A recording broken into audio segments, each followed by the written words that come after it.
بسم اللہ الرحمن الرحیم۔ علم النحو کی 5ویں فصل اس میں غیر متمکن کی اقسام کے بارے میں ہے۔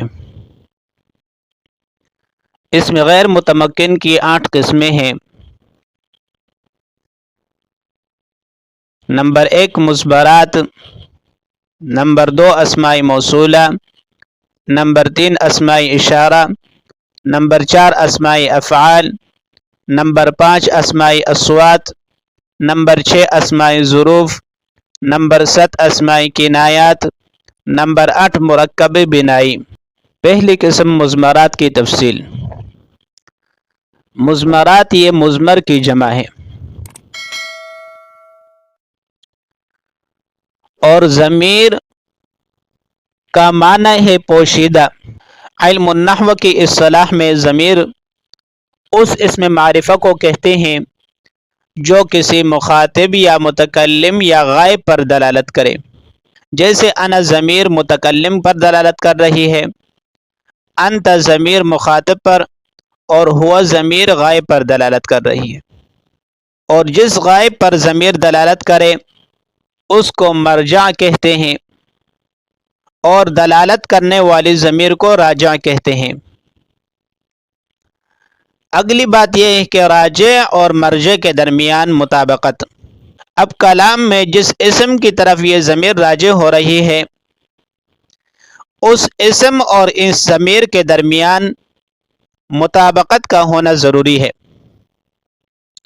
اگر اسم افراد میں ہے تو ضمیر بھی مفرد لائی جائے گی، اگر اسم تثنیہ ہے تو اس کی طرف لوٹنے والی ضمیر بھی تثنیہ لائی جائے گی، اگر اسم جمع کا ہے تو اس کی طرف لوٹنے والی ضمیر بھی جمع کی ہوگی، اور اسی طرح اگر اسم مذکر ہے تو ضمیر بھی مذکر کی لائی جائے گی، اسم مؤنث ہے تو ضمیر بھی مؤنث لائی جائے گی۔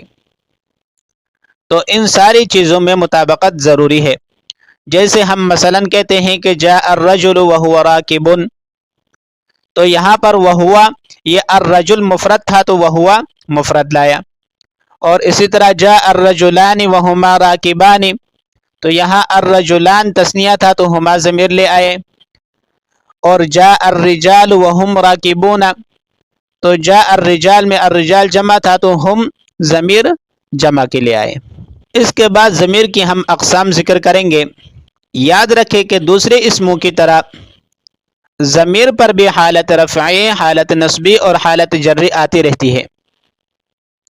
جب ضمیر پر حالت رفعی ہو تو اس کو ضمیر مرفوع کہیں گے، اور جب ضمیر پر حالت نصبی ہو تو اس کو ضمیر منصوب کہتے ہیں، اور جب ضمیر پر حالت جری ہو تو اس وقت اس ضمیر کو ضمیر مجرور کہتے ہیں۔ دیکھو کہ ضمیر مرفوع جب ہم کہیں گے تو اس کی 2 صورتیں پھر بنیں گی، ایک ضمیر مرفوع متصل ہوگی اور ایک ضمیر مرفوع منفصل ہوگی، یعنی وہ ضمیر مرفوع جو اپنے فعل کے ساتھ متصل ہو، یا وہ ضمیر مرفوع جو اپنے فعل سے جدا ہو، تو اس اعتبار سے 2 ہوئی۔ تو اسی طرح جب ہم ضمیر منصوب کہتے ہیں حالت نصبی کی صورت میں تو اس میں بھی یہی 2 صورتیں بنیں گی، یا تو ضمیر اپنے عامل کے ساتھ متصل ہوگی یا اس سے جدا ہوگی۔ تو یہ کل 4 قسمیں اس اعتبار سے بنی، اور 5ویں قسم ضمیر مجرور متصل کی ہے۔ ضمیر مجرور متصل کی 5ویں قسم ہے۔ تو گویا کہ ضمائر کی جو 5 قسمیں بنتی ہے وہ اس اعتبار سے ہیں کہ ضمیر مرفوع متصل، ضمیر مرفوع منفصل، ضمیر منصوب متصل اور ضمیر منصوب منفصل، اور 5ویں قسم ہے ضمیر مجرور متصل۔ اب ان میں سے ہر ایک کی ہم تفصیل کریں گے۔ سب سے پہلے ضمیر مرفوع متصل۔ ضمیر مرفوع متصل اس ضمیر کو کہا جاتا ہے جو اپنے عامل یعنی فعل ہو یا شبہ فعل جو کہ اس کا عامل ہے اس کے ساتھ مل کر آئے، اور ترکیب میں یہ فاعل بن رہی ہوتی ہے۔ مثلا ضربت، تو اس میں تو ضمیر مرفوع متصل ہے اور اس کا عامل ضربہ فعل ہے، تو یہ تو ضمیر اپنے عامل ضربہ فعل سے ملی ہوئی ہے اور اس کے لیے فاعل بھی بن رہی ہے۔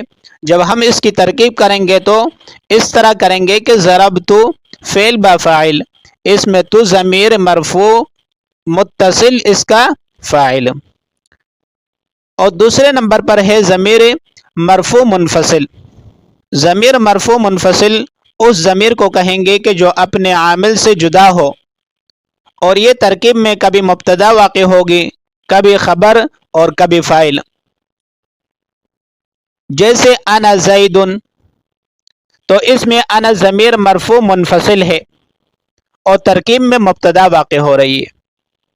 اور دوسری مثال جیسے زید ہوا، زید ہوا، اس میں ہوا ضمیر مرفوع منفصل ہے، اور اسکن انت، اس میں انت ضمیر مرفوع منفصل ہے اور ترکیب میں فاعل کی جگہ پر واقع ہے، تو اسکن انت میں یہ انت ضمیر فاعل کی جگہ پر واقع ہے۔